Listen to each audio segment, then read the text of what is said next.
안녕하세요. 오늘도 사연살롱을 찾아주셔서 감사합니다. 서울에 사는 60대 여성이에요.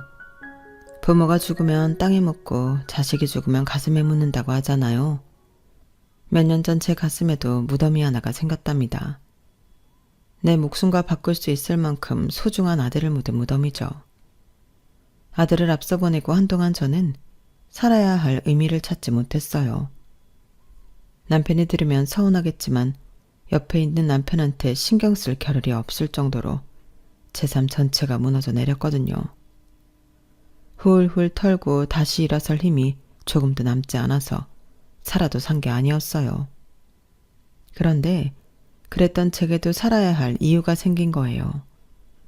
저와 남편에겐 기적이라고밖에 설명할 수 없는 그날의 일을 들려드리려고 이렇게 사연을 보냅니다. 뒤돌아보면 제 인생은 남들에 비해 평탄했던 것 같아요.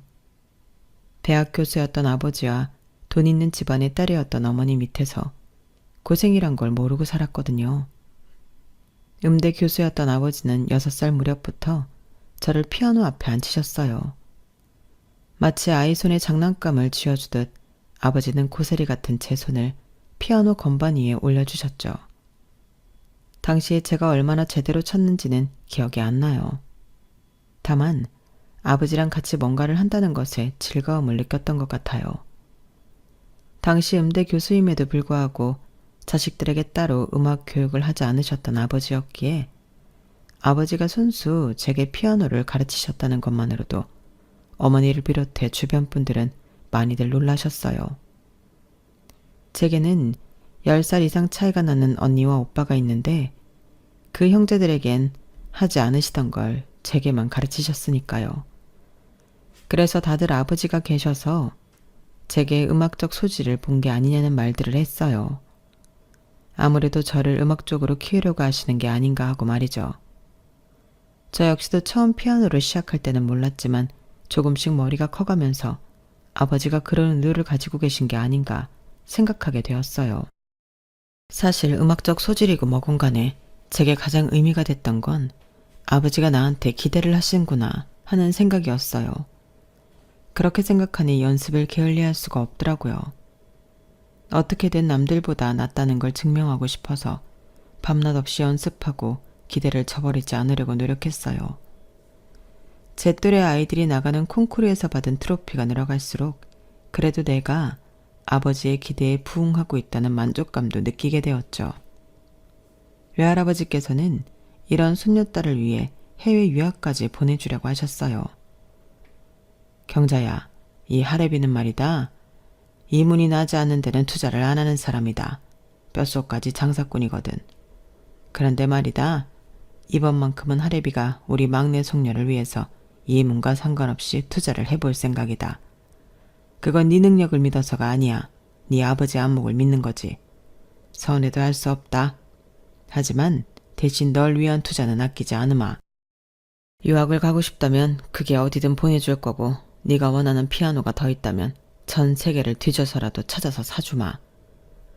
구두쇠로 알려진 외할아버지께서 전적으로 저를 후원해 주시겠다고 하자 외가 식구들은 다들 엄청 놀라셨어요. 특히 어머니는 누구보다 기뻐하셨죠. 집에 돌아와 아버지께 자랑을 하실 정도로요. 여보, 우리 아버지께서 경자를 밀어주실 모양이에요. 원하는 건 뭐든 해주시겠다고 하지 뭐예요? 그래서 말인데 경자 플란서로 유학 보내는 거 어때요? 신문에 보니까 예술가들은 다들 플란서 파리에 모인다던데 우리 경자도 일찍부터 그런 분위기 속에서 살면 좋잖아요. 막내딸의 미래를 상상하며 한껏 고무된 어머니는 아버지가 당연히 허락해 줄 걸로 믿고 그렇게 말했어요. 하지만 어머니의 예상과 달리 아버지는 의외의 대답을 하신 거예요.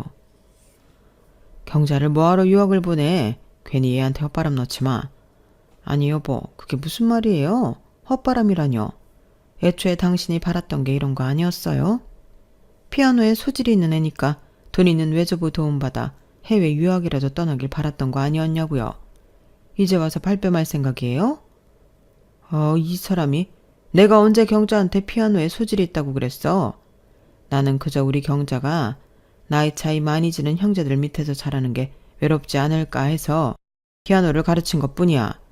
안타깝게도 우리 집 애들 중에 음악적 소질을 가지고 태어난 애는 단 한 명도 없어. 아버지의 그 말은 많은 변화를 몰고 왔어요. 가장 먼저 시작된 변화는 어머니였어요. 그동안 어머니는 저를 예술고등학교에 보내려고 값비싼 피아노 레슨을 시키셨는데 하루아침에 딱 끊으셨거든요.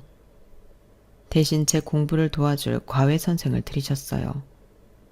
이제는 딴 데 신경 쓰지 말고 열심히 공부해서 성적을 올리라는 무언의 압력이었죠. 당시만 해도 이름 있는 고등학교에 진학하려면 시험을 봐야 했는데 제 당시 성적으로는 거기에 미치지 못했거든요. 그리고 어머니만큼이나 아버지 말씀에 영향을 받은 사람은 바로 저였어요. 사춘기 중학생이던 제게는 엄청난 파장이 끼쳤거든요. 사실 그동안 저는 내가 피아노에 소질이 없다는 걸 내심 알고 있었는지도 몰라요. 그럼에도 열심히 피아노를 쳤던 건 뛰어난 음악가인 아버지가 나를 인정해 줬다는 것 때문이었어요. 그런데 그게 아니라고 하니까 더 이상 제가 피아노에 매달릴 이유가 없어진 거였죠. 하루도 거르지 않던 피아노 연습은 단번에 끝나버렸고 이후로는 피아노를 거들떠보지도 않았어요. 신기한 건 아쉬움도 없고 불만도 없었어요. 사람들은 흔히들 열심히 해오던 걸 그만두게 됐을 때 엄청난 상실감을 느낄 거라고 생각들 하는데 그것도 사람 나름이고 상황 나름인 것 같아요.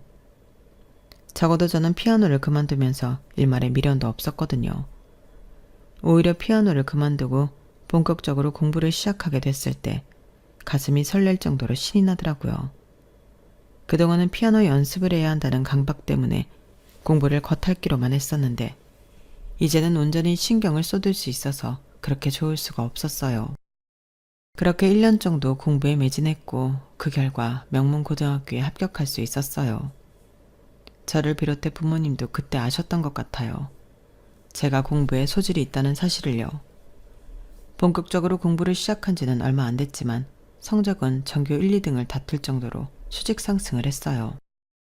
언니랑 오빠가 성적 때문에 외가 지원을 받아 가정교사며 과외선생을 옆에 끼고 살다시피 해서 턱걸이로 대학에 들어갔던 것과 달리 저는 고등학교 진학 이후 따로 사교육을 받지 않고 이런 성적을 냈기 때문에 더 인정을 받을 수 있었어요. 상황이 이쯤 되자 외할아버지께서는 이러다가 우리 집안에서 서울대 출신이 나오는 게 아니냐시며 엄청 기뻐하셨다더군요. 그래서 제가 따로 부탁하지 않았는데도 서울대생을 상주 과외선생으로 붙여주셨어요. 바로 이 사람이 미래의 제 남편이랍니다. 남편은 지방에서 올라와 장학금을 받으며 공부를 했는데 출신 대학도 그렇고 학업 성적이 우수해서 소위 말하는 있는지차식 과외선생으로 유명했던가 봐요. 공부 잘하는 외손녀한테 좋은 과외선생을 붙여주고 싶었던 외할아버지는 외숙모를 시켜 거액의 뒷돈을 주고 제 남편을 빼다가 저희 집에 보내주신 거예요. 나중에 남편한테 얘기를 들어보니 단순히 돈 때문에 거애를 옮긴 건 아니었다고 하더라고요. 원래 상주했던 집 애가 엄청 꼴통이었거든. 부모 기대는 하늘에 닿아 있는데 애는 아직 걸음마도 못하는 수준이랄까? 이런 녀석은 3년이 아니라 30년을 가르쳐도 서울에 있는 대학은 못 보낼 것 같았어. 돈 때문에 그 집에 붙어있긴 하지만 괜히 나중에 욕 엄청 얻어먹겠다 싶었지. 그러던 차에 당신 집에서 연락이 온 거야. 당신 외숙모 얘기를 들어보니 당신이 공부를 곧잘 한다더라고. 이 정도 애라면 서울대 보내는 것도 어렵지 않겠다 생각했지 뭐. 남편 예상대로 저는 서울대 수학과에 합격을 했어요. 친가와 양가 통틀어 서울대 출신은 제가 처음이었기 때문에 집안에서는 아주 난리였죠. 특히 외할아버지께서는 의상실 하나를 다 털어주실 기세로 고가의 옷들을 엄청나게 많이 맞춰주셨어요. 뿐만 아니라 제가 졸업할 때까지 학비는 물론 용돈까지 대주시겠다고 하셨어요. 이문이 남지 않는 장사는 안 한다는 외할아버지께서 제가 이렇게 투자를 하신 데는 이유가 있었어요. 저희 외할아버지께서는 명동에서 사채업을 오래 하셨는데 슬슬 돈 장사를 끊고 부동산 쪽으로 업종 변경을 꾀하고 계셨어요. 돈 장사와 달리 부동산 쪽은 관련 법도 잘 알아야 하고 인맥을 통한 정보도 많아야 하는데 문제는 외할아버지 밑에서 일하는 두 아들이 그런 인물이 되지 못한다는 거였죠. 이렇게 말하기 좀 그렇지만 저희 외삼촌들은 주먹 쓰는 일에 능할지 몰라도 머리 쓰는 일엔 영 꽝이었거든요. 그러니 외할아버지께서 제게 기대를 거셨던 거죠. 서울대 출신 인맥을 쌓기 에도 좋고 수학과니까 계산력도 있을 거라고 믿으셨던 거예요. 그래서 미리미리 준비하는 차원에서 땅을 보러 다니실 때마다 저를 데리고 다니셨어요. 물건 보는 안목을 길러주시려고요. 세금 문제나 장부 정리 같은 일들도 저를 불러 시키곤 하셨는데 물론 공짜는 아니었어요. 저희 외할아버지는 동계 사는 확실한 분이셨거든요. 외할아버지의 이런 편애 때문에 저는 외가에서 곱지 않은 시선을 받아야 했어요. 외삼촌들은 물론 외숙모와 사촌들까지 저를 경계했거든요. 그도 그럴 게 외할아버지께서는 제가 졸업 후에 외할아버지 사업을 돕길 바라셨어요. 그동안 할아버지 밑에서 꾸준히 일을 마다 않고 해왔는데 하루아침에 조카한테 홀라당 뺏길 상황이니 어떻게 저를 고운 시선으로 바라볼 수 있었겠어요. 저도 그 마음은 충분히 알고도 남죠. 그런데 그건 어디까지나 오해라는 걸 다들 몰랐던 게 문제였어요. 외할아버지께서는 제게 사업을 물려주시려는 게 아니라 외삼촌들을 돕길 바라셨던 것 뿐이거든요. 나중에서야 외할아버지를 통해 그런 사실을 전해 듣고는 그제야 저를 대하는 태도가 달라지더라고요. 대학교 3학년이 되었을 때 외할아버지께서는 제게 선자리를 잡았으니 나가보라고 하셨어요. 딱히 결혼 생각은 없었지만 외할아버지 말씀이라서 약속 장소에 나갔더니 글쎄 그 자리에 남편이 앉아있지 뭐예요. 제 과외선생으로 드릴 때부터 이미 제 짝으로 염두에 두셨던 거예요. 제 성적이면 굳이 뒷돈까지 줘가며 빼온 과외선생을 붙일 필요가 없었는데도 학비며 생활비까지 지원해가면서 남편을 제 옆에 붙여두신 건 훗날을 생각해 그러신 거였죠. 그러니까 남편은 저희 외할아버지한테 과외선생으로 뽑힌 게 아니라 애초에 외손주 사위로 뽑혔던 거예요. 남편과는 2년 정도 연애를 하다가 대학 졸업 후에 결혼식을 올렸어요. 대기업에 다니는 남편은 1년 중 3분의 2 이상을 해외에서 보내야 했어요. 출장 갔다가 돌아오면 며칠 안 돼서 또다시 출장을 떠났거든요. 아이라도 있었다면 외롭지는 않았겠지만 안타깝게도 우리 부부 사이엔 아이가 생기지 않았어요. 병원에 가서 검사도 해보고 임신이 잘 된다는 한약도 먹어봤지만 좀처럼 아이는 생기지 않더라고요. 그렇다고 남편이나 제 몸에 이상이 있던 것도 아니었어요. 차라리 임신이 어려운 몸이라고 했다면 입양을 고려했을 거예요. 아이가 없어서 그런가 남편은 점점 더 밖으로만 돌았어요. 밖에서 놀고 다닌 거라면 뭐라고 한마디 했을 텐데 일에 빠져서 사는 사람이라 그럴 수도 없었어요. 살면서 제 생일이나 결혼기념일을 남편이 챙겨준 일이 단 한 번도 없을 정도로 남편은 저보다는 늘 일이 먼저인 사람이었어요. 그래도 남들이 보기에는 이보다 좋은 남편감도 없었죠. 학벌 좋고 직장 좋고 돈도 잘 벌어오는 데다가 시집살이 시킬 시부모님도 없었거든요. 그러니 제가 외롭다고 떠들어댄들 제 말에 귀를 기울여줄 사람은 없었어요. 그럴수록 저는 점점 더 외로움에서 비롯된 마음의 병까지 얻게 되었고요. 수면제가 없으면 잠을 잘 수 없을 정도였어요. 돈이야 많았죠. 외할아버지 밑에서 일하며 번 돈도 꽤 되고 외할아버지께서 돌아가실 때 남겨주신 유산도 상당했거든요. 하지만 이 많은 것들이 있었음에도 제 인생은 한순간도 행복하지 않았어요. 점점 더 시들어가는 기분만 들 뿐이었죠. 그러다 모든 걸 포기하고 싶어졌을 때 기적이 일어난 거예요. 며칠 동안 속이 더부룩하고 밥냄새만 맡아도 속이 올라오길래 소화제를 먹을까 하다가 혹시 몰라서 병원에 갔는데 담당 의사가 산부인과 진료를 받아보라고 하지 뭐예요. 속으로는 부질없는 짓이라고 생각하면서도 일단은 의사 말을 따르기로 했어요. 그랬더니 글쎄, 네? 임신이요? 네, 아직 초기 단계라서 조심하셔야 됩니다. 특히 노산이라서 더더욱 몸조리를 잘 하셔야 돼요. 당시 35이었던 저로서는 임신했다는 말이 좀처럼 믿어지지 않았어요. 지금이야 40을 넘어서도 임신을 하는 사람들도 많지만 당시만 해도 30대 중반이면 노산이라고 부를 정도로 그리 흔치 않은 케이스였으니까요. 몇 번이나 의사를 통해 임신 확인을 받은 저는 집에 돌아오자마자 울음을 터뜨렸어요. 아이가 생겼다는 사실에 기뻐서 그랬던 것도 있지만 요 근래 안 좋은 생각을 했던 게 뱃속의 아이한테 너무 미안했거든요. 자칫 잘못된 선택을 했더라면 이 아이가 세상 빛도 못 보고 사라졌을 거라고 생각하니까 뒤늦게 공포가 확 밀려왔어요. 일단은 마음을 추스르고 남편한테 연락을 했어요.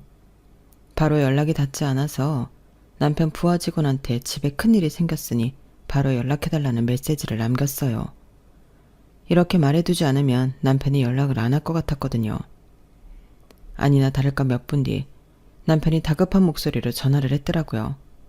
무슨 일이야? 큰일이 났다니? 당신 괜찮아? 이상하게 걱정 가득한 남편의 목소리를 들으니까 갑자기 기분이 좋아지더라고요. 이 사람이 그래도 내 걱정을 하는 걸 보니 나한테 관심이 없는 건 아니라는 생각이 들었거든요. 여보, 진정해. 집에 일이 있는 건 사실인데 좋은 일이야. 당신 놀라게 하고 싶지는 않았지만 그래도 당신한테 직접 말하고 싶어서 그랬어. 여보, 나 임신했어. 임신했다는 말을 했는데도 수화기 너머에선 아무 소리가 들리지 않았어요. 해외라서 전화 연결 상태가 안 좋아 내 말을 못 들은 건가 생각하던 그때 수화기 너머로 남편의 흐느끼는 소리가 들리더라고요. 그 소리를 들으니 저도 울컥해서 눈물이 났어요. 그동안 나만 아이 때문에 고민하고 가슴앓이를 하고 있다고 생각했는데 이제 보니 남편도 아이를 무척이나 기다려왔던가 봐요. 그런데도 제가 걱정할까봐 아이 얘기는 꺼내지도 못하고 있었던 거였죠. 그 마음을 깨닫고 나니 남편한테 미안한 마음이 커지더라고요. 몇 분을 소리죽여 흐느끼던 남편은 대뜸 먹고 싶은 건 없냐고 묻더군요. 그때까지만 해도 딱히 먹고 싶은 건 없었는데 남편이 물으니까 갑자기 딸기 생각이 나지 뭐예요. 그래서 딸기가 먹고 싶다고 했죠. 남편은 알겠다고 하고는 전화를 끊었어요. 그리고 다음날 아침 7시도 안 된 시간에 현관문 소리가 들리더라고요. 이 시간에 집에 찾아올 사람이 없는데 혹시 도둑이라도 들었나 싶어 잠옷바람이 벌떡 일어나 무기가 될 만한 걸 찾아들고 거실로 나갔어요. 그랬더니 글쎄 남편이 커다란 스티로폼 박스를 안고는 들어오지 뭐예요. 여보, 이 시간에 당신이 어떻게 왔어? 그리고 손에 든 그건 뭐야? 뭐긴 당신이 먹고 싶다던 딸기지. 문연 가게가 없어서 도매시장에서 사오는 길이야. 내가 금방 씻어줄 테니까 당신은 소파에 앉아있어. 임신 소식을 전해 듣자마자 부랴부랴 한국행 비행기에 몸을 실은 남편은 공항에서 내리자마자 과일 도매시장으로 달려갔더라고요. 비행기 안에서 생각해보니까 아무리 생각해도 문연 과일 가게가 없을 것 같더라고. 그래서 공항에 내리자마자 과일 도매시장으로 달려갔지. 덕분에 싱싱하고 알이 굵은 딸기를 살 수 있었어. 여보, 또 먹고 싶은 거 있어? 말만 해. 내가 거기가 어디든 당장 달려갔다 올 테니까.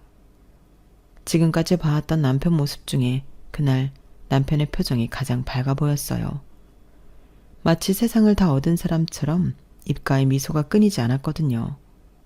일도 팽개치고 달려왔던 남편은 그날 밤 비행기로 다시 떠나야 했지만 가기 전까지 제가 먹고 싶다는 왕만두며 족발, 아이스크림까지 한가득 사다가 냉장고에 쟁겨주었어요. 현장일 처리하고 바로 돌아오겠다고 하면서도 제 걱정이 되는지 쉽게 발길을 못 대더라고요.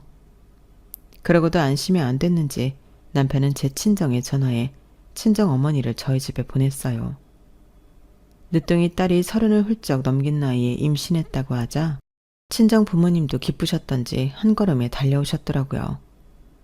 얼마 뒤 출장에서 돌아온 남편은 부서까지 바꿔가며 제 곁을 지켜주었어요. 그동안 못해준 거 이번에 다 해주겠다며 밥도 직접 해서 제 입에 떠넣어주고 발도 씻겨주고 잘 때도 제가 잠든 걸 확인하고서야 잠들곤 하더군요. 하루아침에 360도 변해버린 남편을 보며 때로는 적응이 안 되기도 했지만 그래도 이참에 마음껏 누리자는 생각도 들었어요. 그렇게 10개월 가까이 임산부로서 온갖 호사를 누려온 저는 3시간 진통 끝에 출산을 했어요.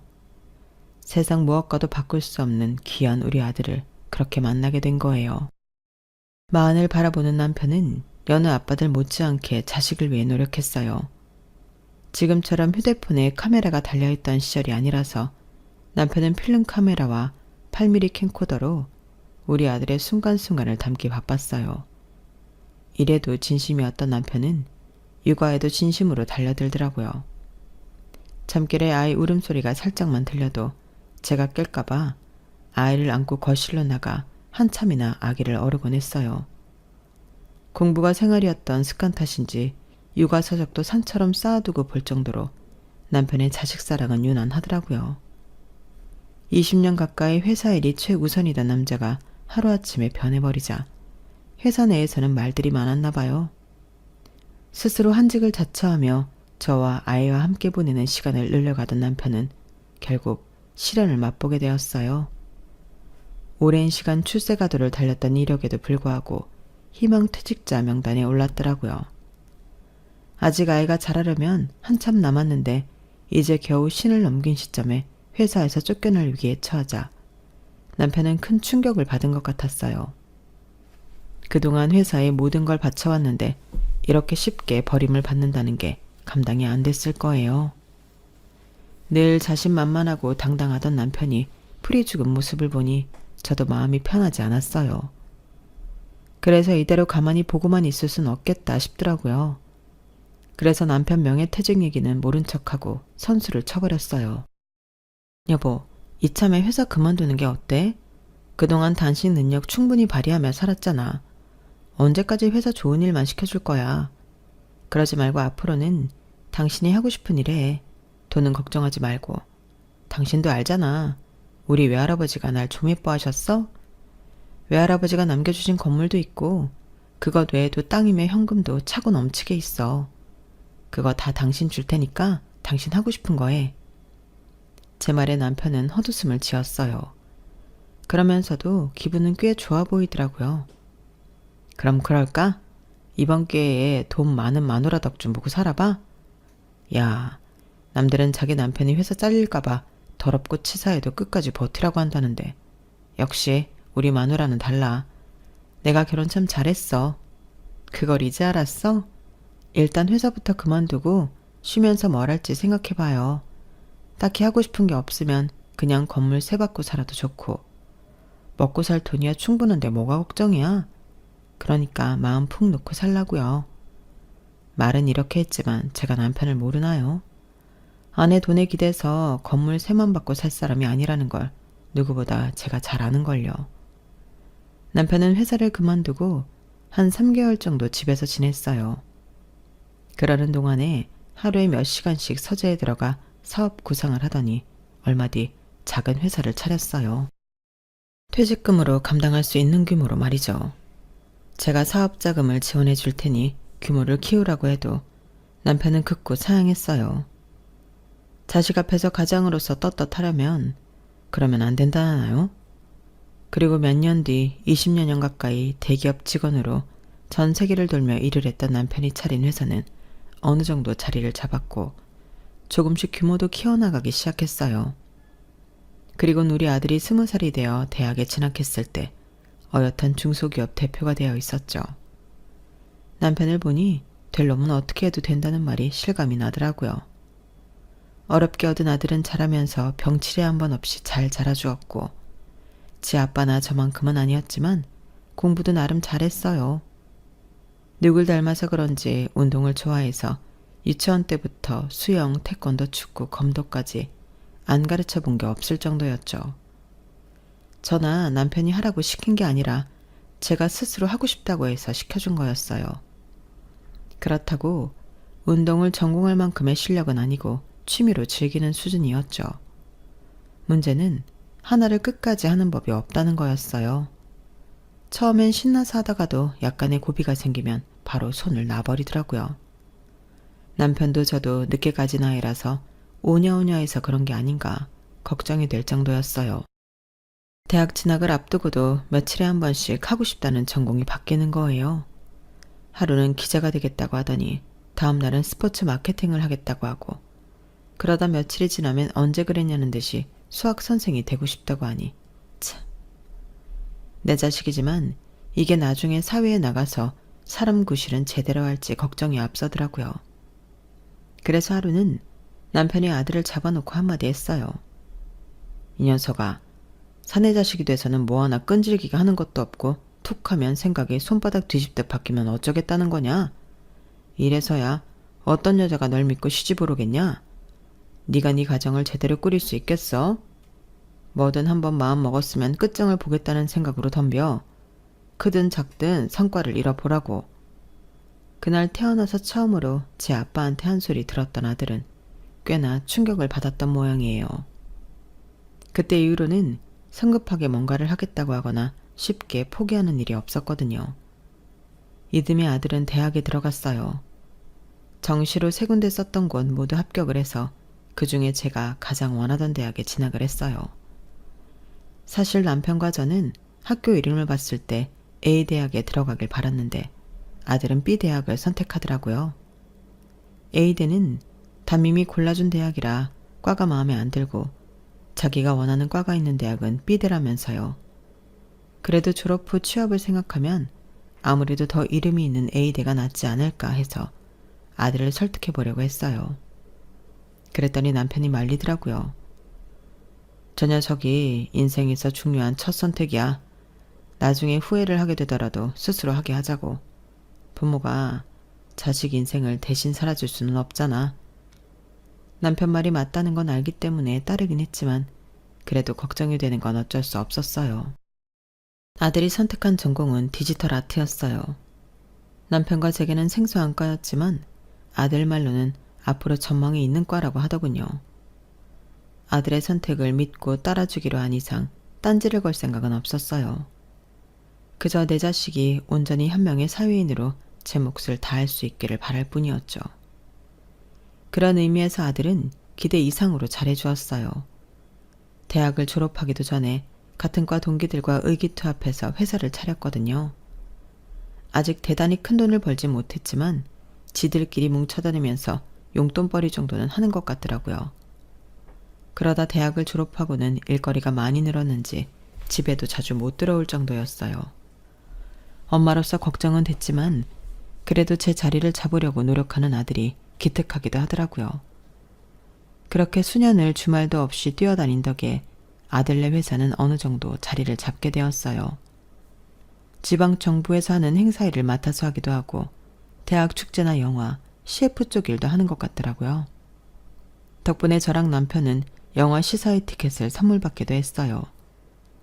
그렇게 일에 빠져 사는 줄 알았던 녀석이 하루는 뜬금없이 결혼을 하겠다고 그러더라고요. 내가 인연을 쫓아다닌 끝에 사귀게 된 여자야. 그러니까 엄마, 우리 예지 시집살이 시키면 안 돼. 딸처럼 아껴주겠다고 해놓고 딸처럼 부려먹을 생각도 하지 말고 그냥 남의 집 귀한 딸이라고 생각하고 귀하게 대해줘.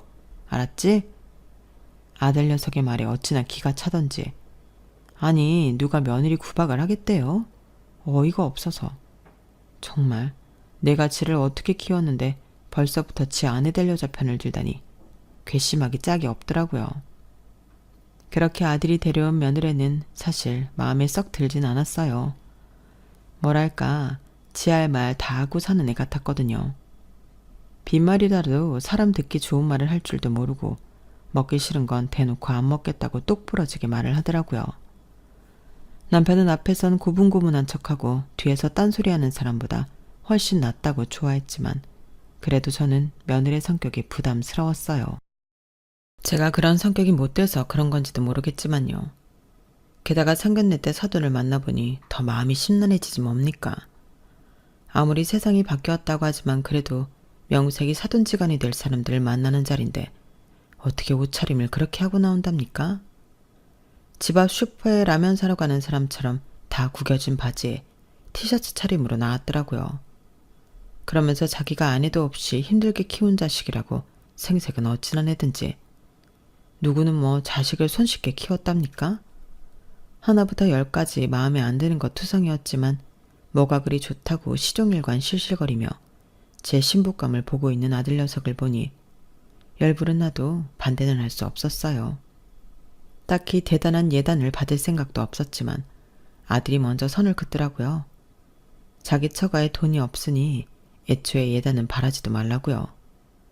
그리고 신혼집은 자기가 모은 돈으로 전셋집을 구해 살 거고 집안 살림도 자기가 알아서 채우겠다고요. 아니, 그럼 네 처는 뭘 해온다니? 그냥 몸만 가지고 들어온대? 내가 그러라고 했는데? 엄마, 난 내 가정을 온전히 내 손으로 꾸릴 거야. 예전에 아빠가 나한테 그랬거든. 가장은 아내도 자식도 온전히 책임질 수 있어야 한다고. 엄마한테는 아빠가 있으니까 이제 나는 우리 예지한테 그런 사람이 될래. 엄마, 이해해 줄 거지? 그 아빠의 그 아들이라고. 이런 건 어쩌면 지 아빠를 그대로 닮은 건지 반박을 하고 싶어도 할 수가 없더라고요. 아들을 임신한 이후 남편은 정말 제게 헌신적으로 대해주었거든요. 공주 대접이 무색하도록 받고만 살아온 내가 이제 와서 아들한테는 네 처한테 너무 잘해주지 말라고 할 수는 없는 노릇이잖아요. 그래서 속은 쓰리지만 이해하려고 노력했어요. 마음을 비우고 보니 며느리도 그렇게 막대먹은 애는 아니더라고요. 남편 말대로 뒤에서 딴소리하는 것보다 앞에서 솔직하게 말해주는 게 훨씬 편하기도 했고요. 적어도 앞과 뒤가 다른 애는 아니라는 얘기니까요. 그렇게 조금씩 며느리를 이해하려고 노력하다 보니 불편한 점도 조금씩 줄어들기 시작했어요. 그렇게 1년이 지나고 2년이 지나 우리가 가족이 된 지 3년이 넘어가기 시작했어요. 다른 건 아쉬운 게 없는데 손주 소식이 아직 없다는 게 마음에 걸렸어요. 저희 부부가 애가 안 들어서 마음고생을 했던 게 생각나서 애들한테 눈치를 주지 않으려고 부단히 노력을 했는데 그러다 보니 제가 속병이 나겠더라고요. 아들네 부부랑 외식을 나갔다가 식당 안에서 뛰어다니는 어린아이한테 시선이 갔는데 저도 모르게 순간 화들짝 놀랐지 뭐예요. 아무도 뭐라고 하지 않았는데 저 혼자 며느리한테 눈치 준 것처럼 보이면 어쩌나 걱정을 했지 뭐예요. 이런 걱정은 아파트 단지를 지날 때도 그렇고 며느리랑 차를 타고 가다가 초등학교 앞을 지나면서도 그렇고 수시로 하게 되더라고요. 손주가 태어나기 전까지는 남모를 이런 걱정을 하고 살아야 되나 한숨이 다 났어요. 그러면서 한편으로는 나도 이런데 당사자인 며느리는 오죽하랴 싶더라고요. 그래서 더 며느리한테 마음을 쓰게 되었어요. 그 일이 있기 전까지는 말이죠. 하루는 아들 녀석의 전화에서는 중대 발표가 있으니 저희 부부 보고 꼼짝 말고 집에 있으라고 그러지 뭐예요. 순간 머릿속에선 이혼이라는 단어가 떠올랐지만 아들 녀석 목소리가 밝은 거 보면 그건 아니다 싶었어요. 20분이면 도착할 거라는 아들 녀석이 집에 도착하기 전까지 저도 남편도 내심 전전긍긍이었어요. 그런데 이 녀석이 온다고 한 지가 언젠데 1시간이 지나도 감감무소식이지 뭐예요. 그렇게 3시간 가까이 남편과 저는 꼼짝 않고 집에서 아들을 기다렸어요. 그런데 그때 모르는 번호로 전화가 온 거예요. 그리고는 믿을 수 없는 말을 하더라고요. 제 아들 내외가 교통사고를 당했는데 병원으로 바로 와달라고요. 얼마나 다쳤냐고 물어도 대답은 않고 빨리 오라는 말만 반복하길래 남편과 택시를 타고 병원으로 향했어요. 그리고 그곳에서 듣게 된 건 아들의 사망 소식이었어요. 병원에 도착했던 순간부터 의식은 없었다며 뭐라고 길게 얘기를 하는데 그딴 건 귀에 들어오지도 않았어요. 세상을 다 준데도 안 바꿀 귀한 내 자식이 세상을 떠났는데 그 외에 다른 말들이 무슨 소용이 있겠어요. 하늘이 무너진 것처럼 막막하고 가슴을 돌덩이로 내리친 것처럼 아려왔어요. 제가 바닥에 주저앉아 주먹으로 가슴을 치며 오열하는 바람에 정작 남편은 소리내 울지도 못했어요. 저까지 잘못될까봐 옆에서 전전긍긍이었죠. 그때까지는 정신이 없어서 아들 녀석과 함께 타고 있던 며느리 생각은 하지도 못했어요. 장례식을 진행하면서 며느리가 보이지 않아 그때서야 남편한테 며느리는 어디 있냐고 물었더니 병실에 입원해 있다고 했어요. 다행히 며느리는 찰과상만 조금 입었을 뿐 따로 다친 곳은 없다더라고요. 그런데 그 말을 들으니 더 화가 나는 거예요. 내 아들은 죽었는데 며느리는 고작 찰과상이 다라고? 심보를 이렇게 쓰면 안 되는 건 알지만 그래도 그땐 어쩔 수 없었어요. 내 아들의 죽음이 너무도 크게 느껴졌으니까요. 그렇게 멀쩡하면 지 남편 장례식에는 와야 할 거 아니에요. 어떻게 지 남편이 죽었는데 코빼기도 안 보이냐고요? 서운한 마음에 소리를 쳤더니 남편이 그러는 거예요. 그게 며느리가 충격이 커서 그런지 기억을 잃은 것 같아. 의사 말로는 일시적인 기억 상실일 거라는데 언제 기억이 돌아올지는 기약할 수가 없대. 그러니 장례식은 우리 둘이 치릅시다. 그렇게 남편과 둘이서 아들 장례식을 치르고 이틀간은 도저히 기운이 안 나서 침대에 누워 있었어요. 그랬더니 남편이 같이 병원에 좀 가보자고 그러더라고요. 싫어요. 내 아들은 죽었는데 살아남은 며느리를 보러 가자고요? 내가 왜요? 경찰이 하는 말 못 들었어요? 발견 당시 우리 애가 며느리를 감싸고 있었다잖아요. 그게 무슨 의미겠어요? 지 아내 살리자고 내 아들이 죽었다는 얘기 아니냐고요. 내 아들이 목숨까지 바쳐서 살려냈더니 기억 잃었다는 핑계로 내 아들 마지막 가는 길 배웅도 않고 속 편하게 잠만 잘 자고 있잖아요. 그런 애를 내가 왜 찾아가야 돼요? 안 가요. 안 간다고요. 고래고래 소리를 지르고는 이불을 뒤집어 썼어요. 그랬더니 남편이 다가와 제 등을 쓸어주며 그러더군요. 며느리가 기억에 들어오면 그땐 우리보다 더 힘들 거야. 당신 곁에는 나도 있고 내 곁에는 당신이 있지만 며느리한테는 아무도 없잖나. 작년에 친정아버지 세상 떠나고 아무도 없는 앤데 우리라도 돌봐야지. 우리 친석이가 하늘에서 보면 얼마나 야속해 하겠어. 며느리 위한다 생각 말고 내 아들 마음 편하게 해주자 생각하고 가보자고. 남편은 치사하게 우리의 얘기까지 꺼내며 제 등을 떠밀었어요. 그렇게 찾아간 병실에는 며느리 혼자 덩그러니 누워있더라고요. 다른 병상엔 가족으로 보이는 보호자들이 와 있는데 며느리 병상엔 아무도 없었어요. 그걸 보니 가슴이 뭉클하기도 했지만 저희 부부를 보고는 멍하게 바라보는 며느리를 보자 한숨이 났어요.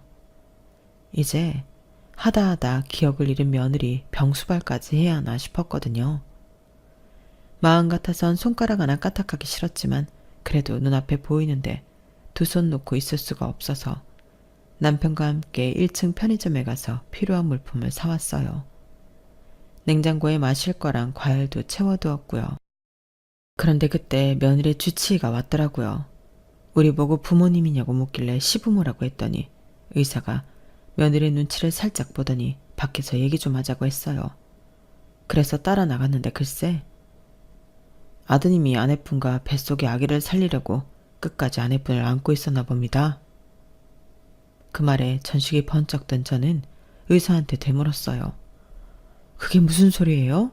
뱃속의 아기라뇨? 모르셨어요? 며느님 임신 5주차입니다. 그 말을 듣는 순간 남편도 저도 눈물이 터져 나왔어요. 내 아들 잡아먹은 며느리라고 속으로 그렇게 욕을 했는데 내 아들이 지킨 건 어쩌면 자기 자식인지 모른다는 생각에 괜히 며느리한테 미안하기까지 하더라고요. 남편을 따라 병원에 올 때까지만 해도 세상 만사가 다 귀찮고 그냥 아들 따라 가고 싶다는 생각뿐이었는데 간사하게도 임신을 했다는 의사의 말에 없던 기운이 솟아나지 뭐해요. 그 길로 며느리가 누워있는 병실을 달려가 며느리를 안고 펑펑 울었습니다. 얼마 뒤 며느리는 퇴원을 했고 아들 녀석과 함께 살던 집에 혼자 둘 수가 없어서 남편과 제가 수시로 찾아가 말벗을 해주었어요. 홀몸이 아닌 며느리 밥을 챙기는 것도 제 몫이었죠. 그렇게 반년 가까이 지나는 사이 며느리는 기억을 되찾았어요. 한 번에 다 떠올린 건 아니고 떠듬떠듬 조금씩 찾아나갔어요. 제 남편의 죽음을 떠올린 그날은 미친 듯이 울부짖어서 며느리가 잠들 때까지 제가 안고 있었습니다.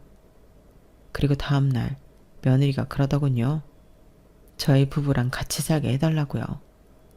혼자서는 이 집에서 버틸 자신이 없다는 거예요. 저도 남편도 며느리랑 뱃속의 아기가 걱정되던 터라 두말 않고 그러자고 했어요. 손자 녀석이 태어나던 날도 며느리는 저희 부부랑 집에서 함께 아침을 먹고 병원으로 향했어요. 출산을 한 직후에도 며느리 곁을 지킨 건 저희 부부였고요. 3년이 지난 지금은 더 이상 시부모와 며느리가 아니라 그냥 딸처럼 지내게 되었답니다. 평탄하기만 했던 제 인생에 불어닥친 시련이 처음엔 감당하기 힘들어서 모든 걸 놓아버릴까 생각했어요. 하지만 인생은 시련을 이겨낼 만큼의 기적 같은 희망도 선사한다는 걸 알게 되었죠. 제게 있어 기적은 손자 녀석의 탄생이었어요. 이제는 모녀지간처럼 지내는 며느리도 제 인생의 기적 중 하나라고 해야겠네요. 자기 아내를 귀한 남의 집 딸처럼 귀히 여겨달라던 아들 녀석의 부탁을 오늘도 생각하며 사연을 마칩니다. 지금까지 제 사연을 들어주셔서 감사합니다. 여러분의 가정에도 안정과 행복이 가득하기를 진심으로 바랍니다. 여러분, 사연 댓글에 응원과 현명한 조언 부탁드려요. 좋아요와 구독은 저에게 큰 힘이 됩니다. 오늘도 좋은 일 가득하세요.